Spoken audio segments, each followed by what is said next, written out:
ઝાંસીની રાણીના પૂતળા પાસે ટાંકી બનાવવાનું આયોજન કરાયું છે. કયા પ્રકારની ટાંકી હશે, કેટલા લોકોને આનો ફાયદો ભવિષ્યમાં થઈ શકે તેમ છે અને ક્યાં સુધીમાં આ ટાંકી છે તે તૈયાર થશે?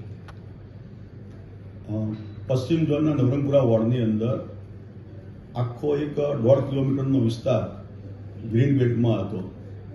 આ ગ્રીન બેલ્ટ જે છૂટો થયો ત્યાં આગળ હવે નવી નવી સ્કીમો મુકાતી જાય છે અને લગભગ બધી વર્ટિકલ એટલે હાઈ રાઇઝો સ્કીમો જે બને છે એના માટે આગોતરું આયોજન કરીને અહીંયા આગળ નવરંગપુરા જે વોર્ડ છે એના ઝાંસીની રાણીની પાછળ જે પ્લોટ છે ત્યાં આગળ 111 લાખ લીટરની પાણીની ટાંકી બનાવવાનું નક્કી કર્યું છે. એમાંથી લગભગ આ જે ગ્રીન બેલ્ટનો વિસ્તાર છે જે લગભગ રેલવે પાટા સુધીનો એ તમામ સોસાયટીઓ જે આવે છે એમાં પછીનો જે વિસ્તાર છે જોધપુર વોર્ડમાં લાગે છે કેન્યુક 4 રસ્તા અને ત્યાંથી આગળ જાઓ એટલે શ્યામલ.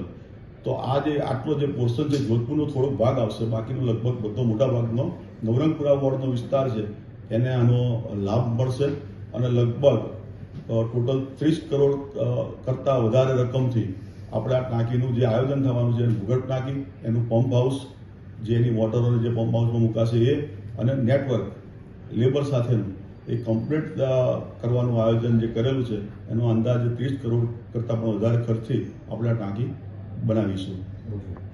આરસીસી પેવર નાખવાની પણ કામગીરી હતી. કયા પ્રકારની કામગીરી દરખાસ્ત હતી અને શું કામગીરી કરાશે?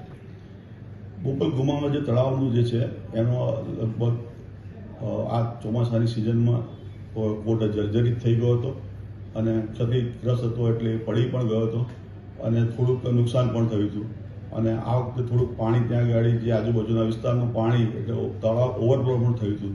એટલે જે જર્જરિત થયો છે એ બાદ એને આપણે રિનોવેશન આખો જે કોર્સ છે એ નવો કરવાના છીએ અને અંદર પેવર બ્લોક કે આરસીસી રોડનું જે કામ કરવાનું થતું હશે તો એ પણ આપણે એનું જે કંઈ થોડું ઘણું જે મેન્ટેનન્સ જે કરવાનું થતું હશે બધું એ આ કામ આજે જે કમિટી હતું એમાં કામ આવ્યું હતું. લગભગ 2 કરોડના અંદાજ રાખેલો છે અને એ પ્રમાણે આપણે ત્યાં આગળ કામ કરીશું.